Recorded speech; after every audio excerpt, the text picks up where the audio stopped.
Hello बच्चों, कैसे हो। Welcome to my channel chemistry hub. और मैं हूं तुम्हारी केमिस्ट्री टीचर नीलम जैन। हम लोग बेटा सीबीएसई का चैप्टर नंबर 2 केमिस्ट्री, और उसमें हम कर रहे हैं एसिड बेस एंड सॉल्ट। ठीक है। आज एक्टिविटी हमने डिस्कस करनी है 2.8, जिसमें हम ये देखेंगे कि सभी एसिड्स के अंदर क्या कॉमन है, क्योंकि सारे एसिड्स की केमिकल प्रॉपर्टीज ऑलमोस्ट सेम होती हैं। अब वो सेम कैसे, अगर मैं कोई भी एसिड ले लूं, एसिड प्लस जब भी ये कोई मेटल से रिएक्शन करेगा तो क्या बनाएगा बेटा। एक तो सॉल्ट बनाता है, दूसरा हाइड्रोजन गैस बनाता है। अलग अलग एसिड लेके देख लेते हैं। HCl एसिड अगर लिया, it will react with metal sodium, it will form NaCl salt and hydrogen gas. इसकी जगह अगर मैं H2SO4 ले लेती एसिड, इसकी भी रिएक्शन करा दो सोडियम से, तो ये सॉल्ट बनाएगा Na2SO4 प्लस हाइड्रोजन। मतलब चाहे HCl एसिड लिया है, चाहे हमने H2SO4 एसिड लिया है, both when react with metal they produce salt and hydrogen gas. इसका मतलब एसिड्स जो भी होंगे उनके अंदर H एलिमेंट तो पक्का होगा। ठीक है ना। अब H एलिमेंट तो बहुत सारे कंपाउंड्स में होता है, हाइड्रोजन तो होती है बेटा बहुत सारे कंपाउंड्स में, जैसे तुम ले लो ग्लूकोज में भी होती है, अल्कोहल में भी होती है, तो क्या वो भी एसिड है। इसको चेक करने के लिए एक एक्टिविटी अपने एनसीईआरटी में दी हुई है कि किसी भी कंपाउंड में उसके फॉर्मूले में H होने से क्या वो एसिड होता है कि नहीं होता।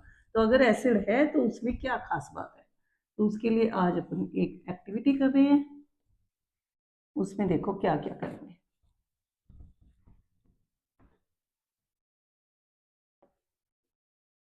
पहले एक बीकर लो,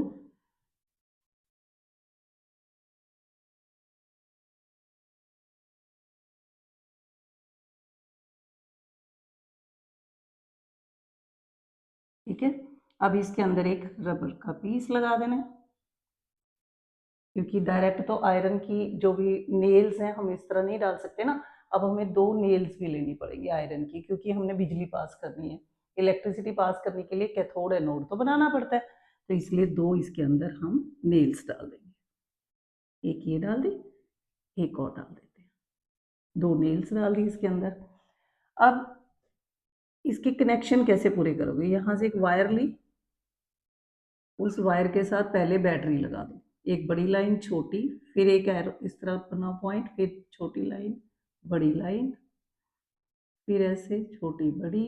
ये इस तरह करके बैटरी बनती है बेटा, एक बड़ी लाइन छोटी लाइन, फिर उसको जोड़ो, फिर छोटी बड़ी, फिर इसको जोड़ो, फिर छोटी बड़ी। मतलब कभी भी छोटी और बड़ी लाइन को आपस में नहीं जोड़ना। जैसे ये है ना, बच्चे ये गलती कर जाते हैं, एक स्मॉल लाइन एक बड़ी लाइन है ना, इनको आपस में कभी भी नहीं जोड़ना बेटा। ये एक स्मॉल लाइन बड़ी लाइन, फिर इसको नेक्स्ट वाले सेल के साथ जोड़ो। तो ये एक कॉम्बिनेशन जो होता है दिस इज सेल।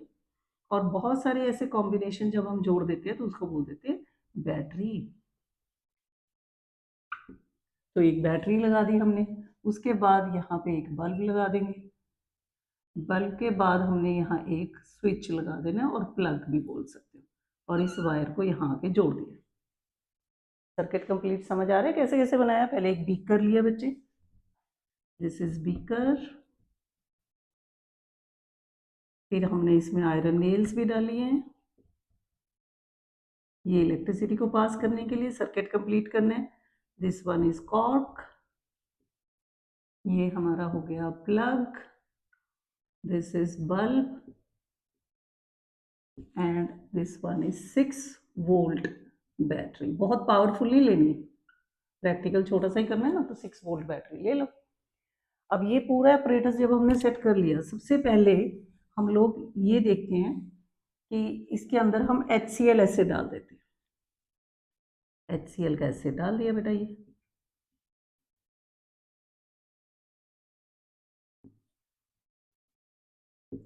जैसे ही प्लग ऑन करोगे तो ये बल्ब ग्लो करेगा कि नहीं करेगा, ये चेक करना है। एसिड डालते सार बल्ब एकदम से ग्लो करना शुरू हो जाएगा, तो हम कहेंगे बल्ब ग्लोस या bulb will glow.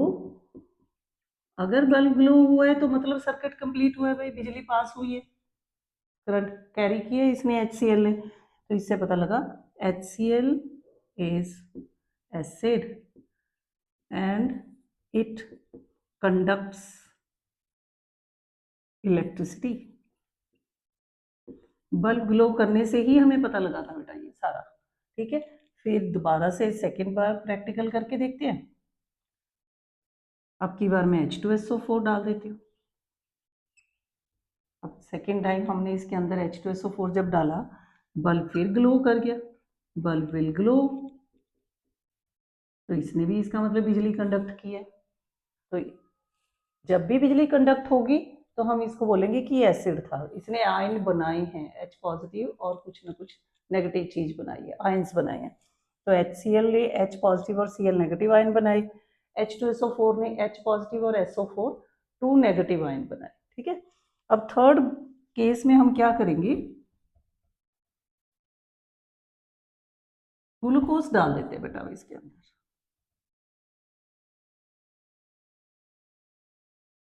Put glucose,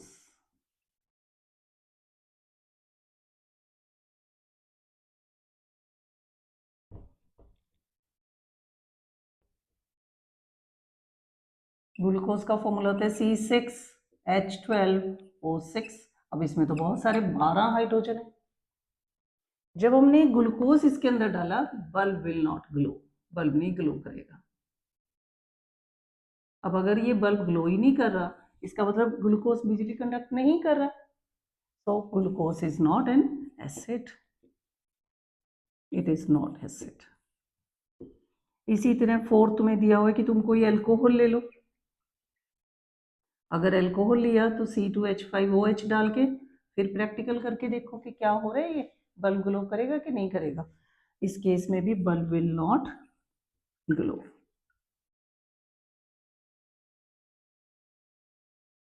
bulb not glow.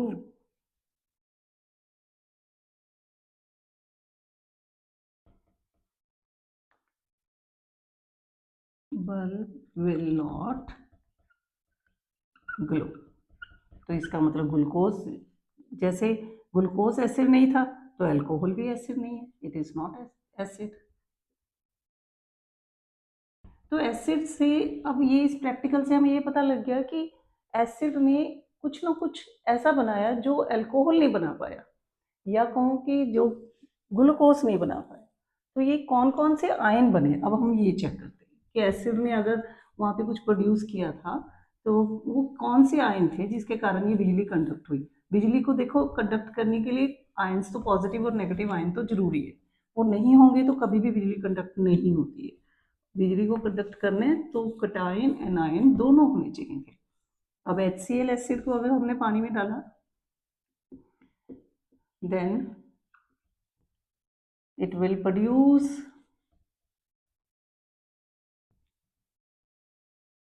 H positive plus Cl negative. अब H पॉजिटिव इतने छोटे होते हैं, इतने छोटे होते हैं बेटा कि they can never exist alone, अलग रह ही नहीं सकते। Immediately that react with water and produce H3O positive. देखो यहाँ H2 थे, एक H और आ गया तो 3H हो गए, एक ऑक्सीजन है और पॉजिटिव चार्ज दिखा दो, मतलब ये पानी के साथ जुड़ जाते हैं, अटैच हो जाते हैं। प्लस वहां पे Cl तो था ही नेगेटिव, तो ये कैटायन बन गया, इसका नाम है हाइड्रोनियम आयन। प्लस ये अपने पास एनायन बना, ये था क्लोराइड आयन। तो कैटायन एनायन दोनों बन गए ना जब हमने एसिड को पानी में डाला, HCl को। इसी तरह अगर मैं कहूँ कि मैंने H2SO4 डाला पानी के अंदर, अब क्या बनेगा भाई, अब भी कैटायन एनायन बनने चाहिए। H2 है तो 2 बार H पॉजिटिव आयन बनेंगे, और एक SO4 है तो एक SO4 का एनायन बनेगा।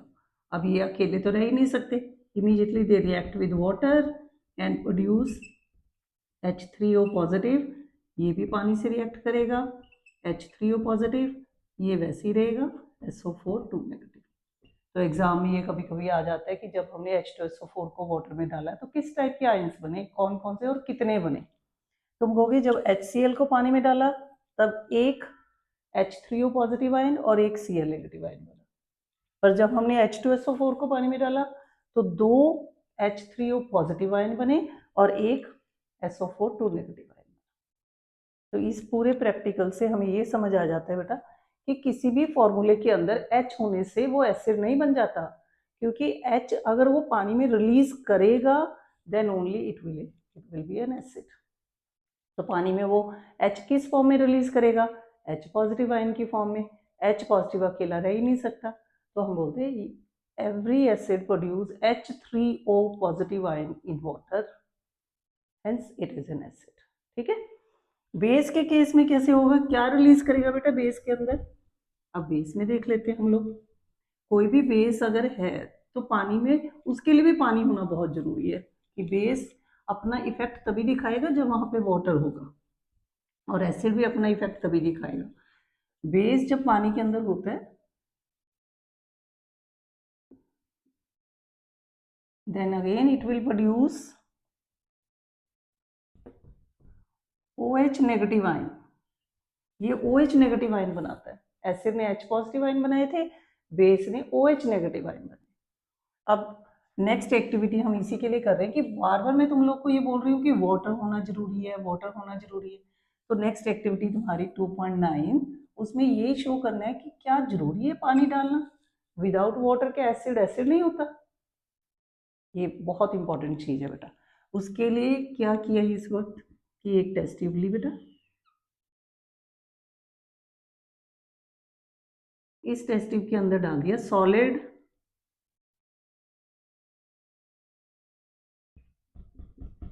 NaCl, नमक डाल दिया।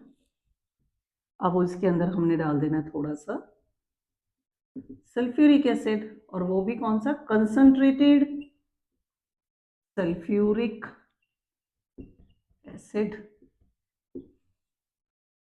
अब कंसंट्रेटेड सल्फ्यूरिक एसिड डालते दोनों की रिएक्शन होगी और कुछ ना कुछ गैस बाहर निकलेगी, और वो एकदम से सारी बाहर ना आ जाए, तो इसलिए यहाँ एक कॉर्क लगा के रखना है और उसमें से हमने एक ट्यूब डाल देनी है।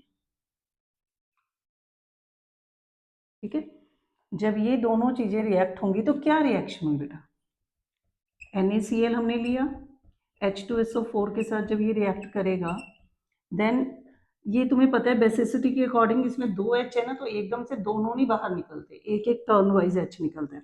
एक H बाहर निकला, एक सोडियम आ गया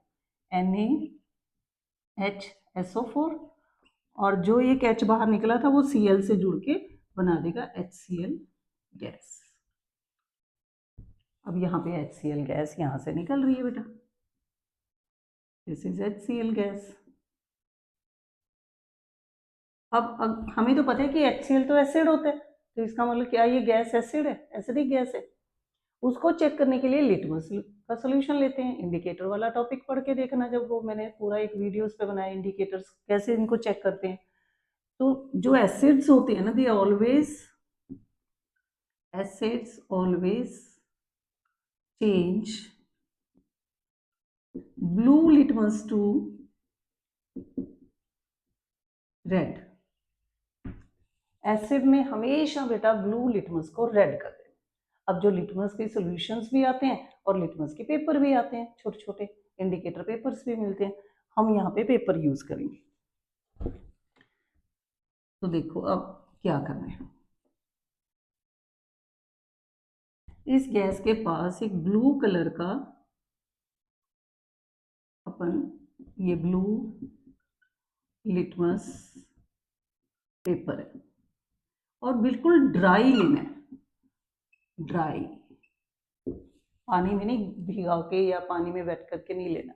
dry blue litmus paper gas के पास लेके आओ। अगर ये गैस एसिडिक है तो इसको हमेशा इमीडिएटली इसको ब्लू से रेड कर देना चाहिए था, पर ये तो रेड हो ही नहीं रहा, क्योंकि एसिड को इसको अपने आप को प्रूव करने के लिए कि ये HCl एसिड है, इसको पानी चाहिए बेटा। अब फिर सेकेंड टाइम हम क्या करेंगे? अब इस ब्लू लिटमस पेपर को थोड़ा गीला कर दो, वेट ब्लू लिटमस पेपर लेके आओ। जैसे ही वेट ब्लू लिटमस पेपर लाओगे एकदम से रेड हो जाएगा ये। Now it changes to red colour. तो वो पेपर तो वही सेम था बेटा, ब्लू लिटमस पेपर, पहली बार हमने ड्राई कंडीशन में उसको देखा, तब तो इस गैस ने उसको चेंज नहीं किया, पर जैसे ही हमने उसको गीला किया इमीडिएटली ये ब्लू से रेड हो गया। तो यहाँ से हमें ये अब क्लियर पता लग गया कि acids need water to show their activity, to show their property.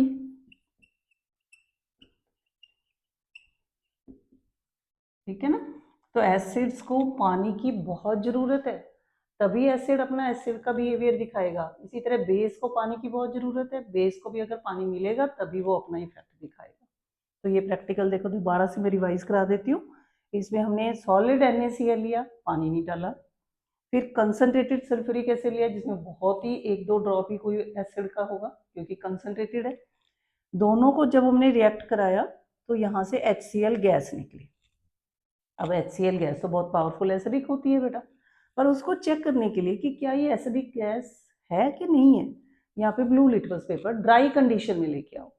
Dry condition में अगर हम ब्लू लिटमस पेपर को लेके आए तो ये उसका कलर नहीं चेंज करेगी HCl गैस। फिर वापस उस ब्लू लिटमस को थोड़ा सा गीला कर लो और फिर यहाँ पे इसके गैस के पास लेके आओ, इमीडिएटली डेड हो जाएगा। तो इससे ये पता लगा कि HCl अपना इफेक्ट कब दिखाती है, जब उसको वाटर मिले। तो पानी के अंदर ही कोई भी एसिड अपने आयंस बनाता है। ठीक है, ये समझ आ गया ना। अब कौन कौन से आयन बनेंगे ये भी थोड़ा सा याद कर लेते हैं। HCl और H2SO4 की तो मैंने बता ही रही है बेटा तुम लोगों को।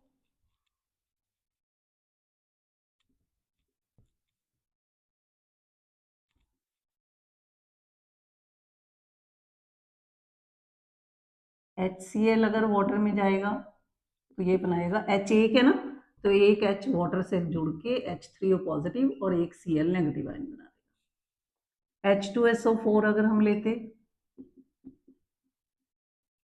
अब ये 2 H हैं तो 2 बार H3O पॉजिटिव बनेगा और एक बार SO4 2 नेगेटिव बनेगा।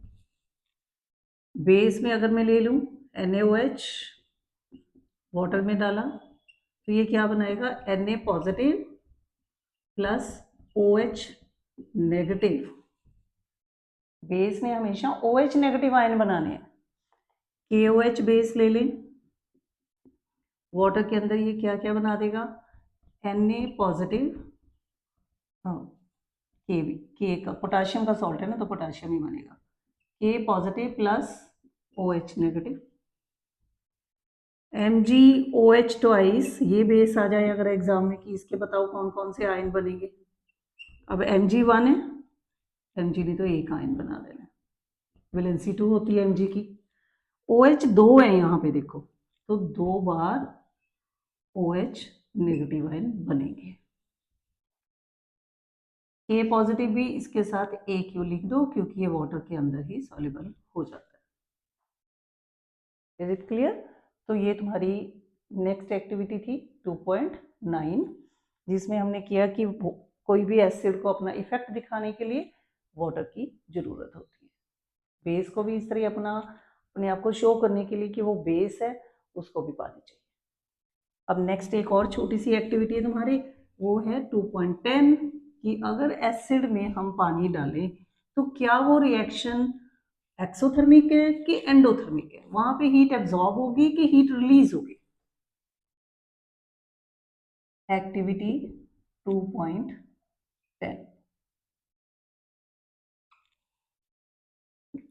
पानी में चाहे एसिड डालो चाहे एसिड में पानी डालो, जब भी हम mixing of acid with water करते हैं ना उसको डाइल्यूशन बोलते हैं। पहले तो यही डेफिनेशन पता होनी चाहिए। Mixing of acid with water is known as dilution। अब इसके लिए उन्होंने बोला है कि एक बीकर लो अगेन,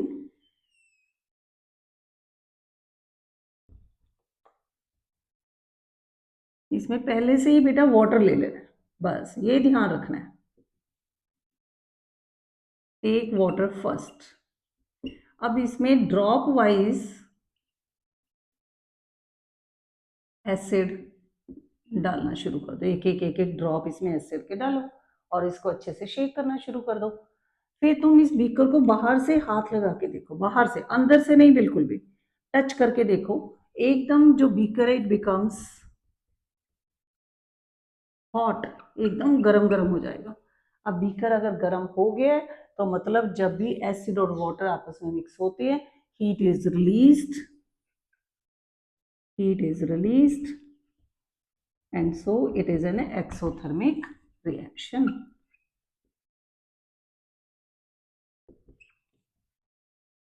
बहुत ज़्यादा हीट रिलीज होगी।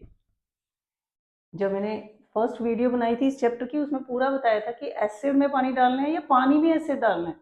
कभी भी बेटा तुम लोगों ने एसिड के अंदर पानी नहीं डालना, क्योंकि एसिड के अंदर अगर हमने थोड़ी 2 ड्रॉप भी पानी डाल दिया ना, ड्रॉप्स के वाटर के ड्रॉप्स डाल दिए, तो एकदम सारा ही एसिड ऊपर को उछल के आएगा और अपना फेस वगैरह सारा खराब हो सकता है।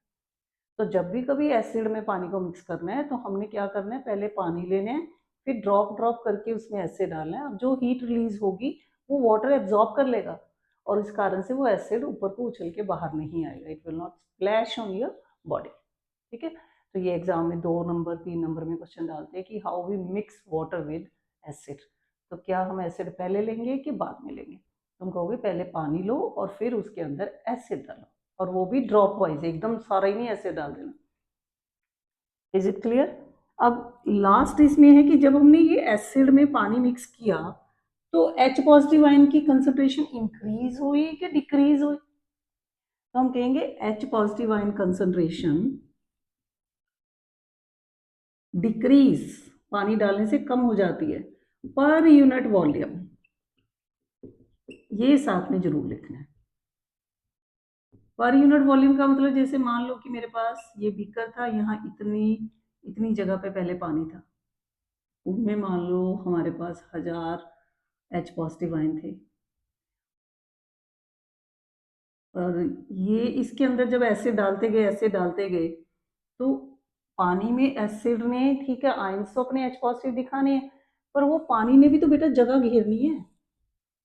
कहाँ पहले अगर प्योर एसिड था उसका तो सारा हर जगह पे H positive H positive H positive ही था, और जब हमने इसके अंदर वाटर डाल दिया तो फिर ये क्या करेगा कि per unit volume H positive ion कम हो जाएंगे।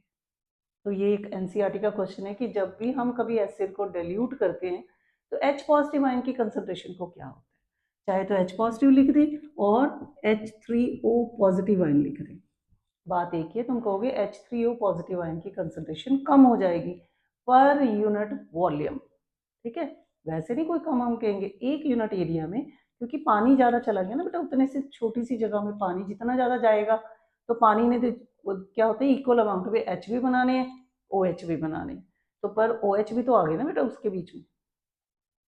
एक एनसीईआरटी का और क्वेश्चन है कि अगर हमने एसिड में ही एसिड डाल दिया फिर अब H पॉजिटिव आयन की कंसंट्रेशन को क्या होगा?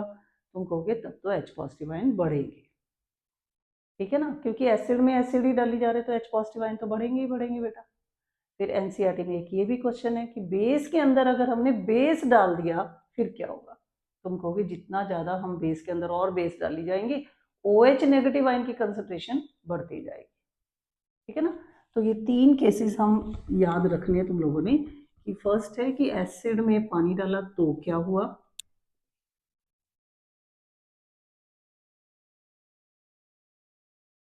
एसिड प्लस वाटर किया तो क्या हुआ बेटा, H positive ion concentration decrease होगी,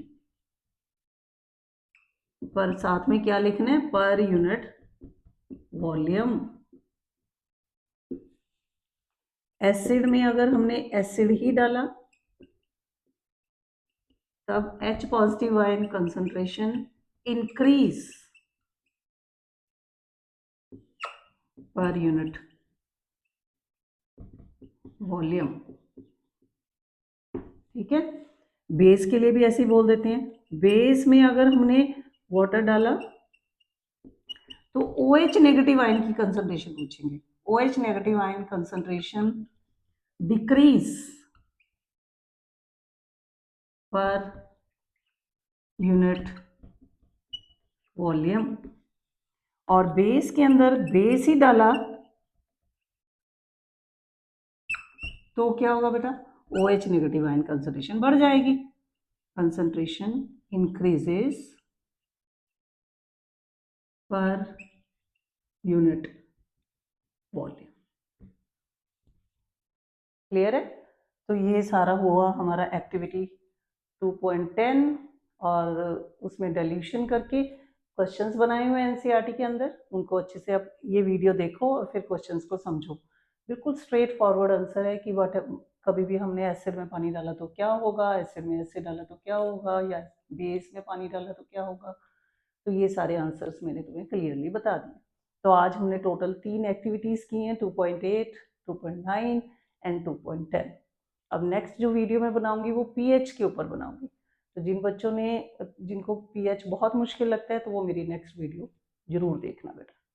अगर वीडियो अच्छी लगी तो इसको लाइक करो, शेयर करो, सब्सक्राइब करो। Thank you.